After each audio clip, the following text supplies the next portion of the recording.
हम डिस्कस करने वाले हैं समाश्रित संविदाओं के बारे में। समाश्रित संविदा को अध्याय 3 में और सेक्शन 31 से 36 में डिफाइन किया गया है, यह बताया गया है। और सेक्शन 31 में इसकी डेफिनेशन दी गई है कि समाश्रित संविदाएं कौन सी होती हैं या क्या होती हैं। समाश्रित संविदा वह संविदा है जो ऐसी संविदा से समपार्श्विक किसी घटना के घटित होने या न होने पर किसी बात को करने या न करने के लिए होती है। तो समाश्रित संविदा वह संविदा होती है जो किसी घटना के घटित होने या न घटित होने पर आश्रित होती है। जब घटना के घटित होने पर आश्रित होती है, तो जब वो घटना घटित हो जाती है तो ऐसे कॉन्ट्रैक्ट वैलिड होते हैं, और जब घटना नहीं घटित होती है तब न घटित होने पर ऐसे कॉन्ट्रैक्ट वैलिड होते हैं। एग्जाम्पल देखते हैं।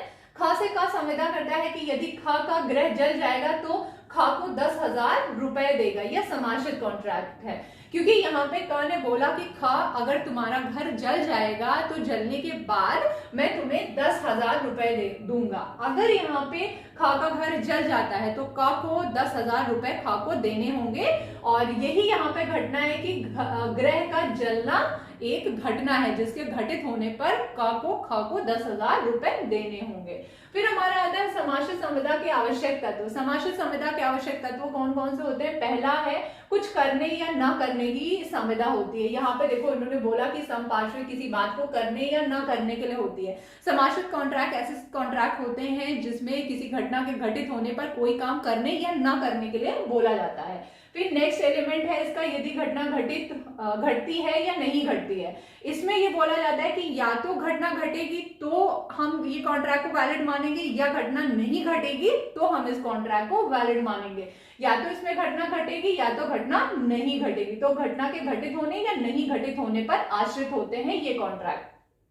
नेक्स्ट एलिमेंट है, यह घटना ऐसी संविदा के समपार्श्विक होनी चाहिए। इसका बहुत ही इंपॉर्टेंट पॉइंट है ये कि ये घटना ऐसी संविदा के समपार्श्विक होनी चाहिए। मतलब ये है कि जिस घटना के घटित होने या नहीं घटित होने के बारे में बात हो रही है वो इसी कॉन्ट्रैक्ट या एग्रीमेंट में होनी चाहिए, एग्रीमेंट से अलग नहीं होना चाहिए। अगर एग्रीमेंट से अलग कोई घटना घटित होती है या नहीं घटित होती है तो वो इस कॉन्ट्रैक्ट का हिस्सा नहीं मानी जाएगी। जिस घटना के घटित होने या नहीं घटित होने के बारे में बात हो रही है वो इस कॉन्ट्रैक्ट में होनी चाहिए, एग्रीमेंट में ये बात बताई जानी चाहिए कि इस घटना के बारे में बात हो रही है।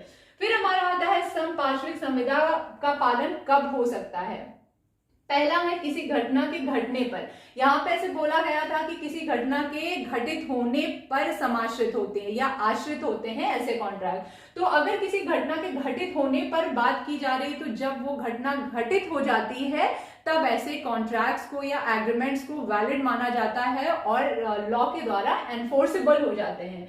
फिर इसका है सेकेंड पॉइंट, किसी घटना के न घटित होने पर। और यहाँ पे किसी घटना के घटित होने या नहीं घटित होने के बारे में बोला जाता है, तो घटना के घटित होने पर भी ये कॉन्ट्रैक्ट वैलिड होते हैं, और किसी घटना के नहीं घटित होने पर भी ये कॉन्ट्रैक्ट जो है वो वैलिड होते हैं। इसका एक एग्जाम्पल देखते हैं हम। ख से क संविदा करता है कि यदि ग ने जिसे घोड़ा बेचने की प्रस्तावना की है उसे खरीदने से इनकार कर दिया तो वह ख को वह घोड़ा विनिर्दिष्ट कीमत पर बेच देगा।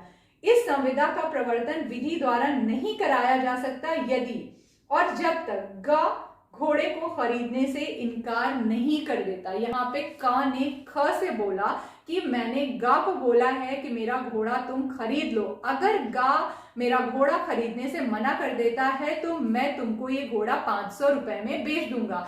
अब ये कॉन्ट्रैक्ट तब तक वैलिड नहीं माना जाएगा या एनफोर्सेबल नहीं कराया जा सकता जब तक ग घोड़ा खरीदने से इनकार नहीं कर देता। तो यहाँ पे किसी घटना के न घटित होने के बारे में बताया गया है।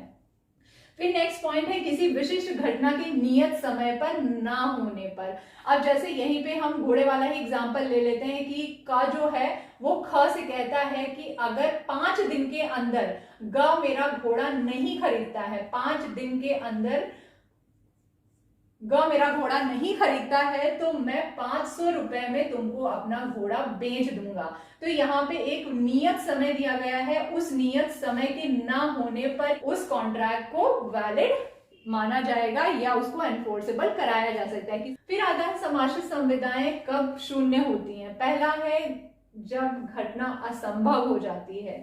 समाश्रित संविदाएं उस कंडीशन में शून्य हो जाती हैं जब घटना ऐसी है जो असंभव हो जाएगी, जो हजारों साल तक होने की जिसकी संभावना नहीं है। तो जब संभावना ही नहीं है घटना के घटित होने पर, क्योंकि इसका जो समाश्रित संविदाएं जो होती है इसका बेस ही होता है कोई घटना के घटित होना या नहीं घटित होना। तो अब जिस घटना के घटित होने के बारे में बोला गया है, जब वह असंभव हो जाती है, उसके घटित होने की कोई भी संभावना नहीं है, तो ऐसे कॉन्ट्रैक्ट जो है वो शून्य हो जाएंगे जब घटना के घटित होने की कंडीशन ही नहीं बची है या असंभव हो गया है। फिर नेक्स्ट है विशिष्ट घटना के नियत समय के भीतर न होने पर। अब यहाँ पे कोई टाइम पीरियड आपको दे दिया गया है कि ये घटना इतने साल के अंदर घटित होनी चाहिए। अब यहाँ पे आपको 10 दिन का या मान लीजिए 1 साल का टाइम दे दिया गया कि ये घटना अगर 1 साल के अंतर्गत घटित होती है तभी ये कॉन्ट्रैक्ट वैलिड होगा। अब जब घटना नियत समय में घटित नहीं होती है